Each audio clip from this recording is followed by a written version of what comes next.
Hello, my name is Stephen Holloway, and I am making this video to help you learn a little bit and remember a little bit about what we learned in this course. When I got the assignment, I thought about how hard it would be to condense everything I learned from this course into one video, especially one that's only 2 to 4 minutes, but I think I figured out a good way to do it. So my first thought that I want to ask, and I don't know how many people will know this, is how many emails are sent per day? I didn't know, so I looked it up, and it's 205 billion emails are sent per day, which means it's 2.4 million per second, and 74 trillion emails per year. Emails are extremely important to us. That comes from about 2.5 billion different people will send an email during any given day. I realized as we took this class and as we went through some of the assignments that I wasn't paying really good attention to how I write my emails, especially when it comes to something that sensitive information or sensitive things that you do. So my mentors, interestingly enough, when I talked to all three of my mentors, I talked to Justin Mayer, Kevin Brown, and Clint Sorensen.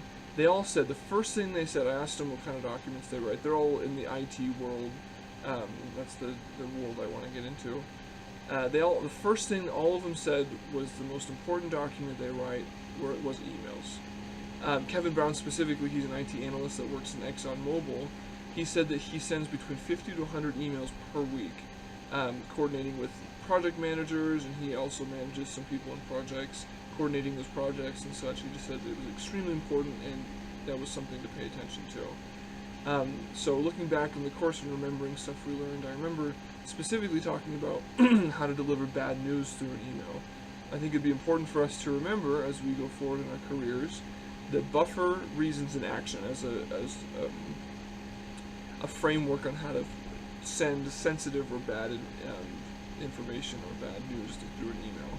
So we need to buffer the people, and we do this in real life a lot of times. When you come to someone and you've got some bad news, you don't come out and say it to them and slap them in the face with the news. Usually you'll buffer them a little bit, and this can be done through an email by saying things like, you are a great worker, you've done, if they are of course, you are a go-getter, you dedicate yourself to the job, whatever it may be.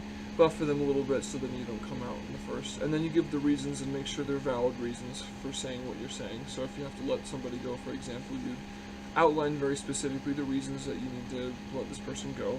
And then the most important part, what I found most interesting, was the next step is actions, a specific action that the person that you're emailing needs to take. So maybe get back to them within the week to see if they can better their behavior, if it's something that they can change, or let them know where to send their final check, or something to the extent that a specific action which ends the email on a relatively positive note after delivering some poor news.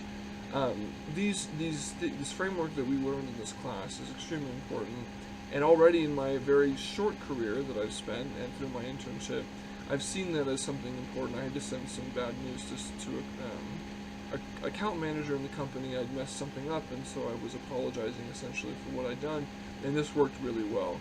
It helped me greatly in how I went about it and made sure that I did it the right way. So that's my video. This is my little, I guess, reminder of what we learned and what we should take with us in our careers. I would challenge all of us to remember and to memorize that. So buffer the reasons and the actions that need to be taken. If we remember those three things, I know that our careers will be very successful.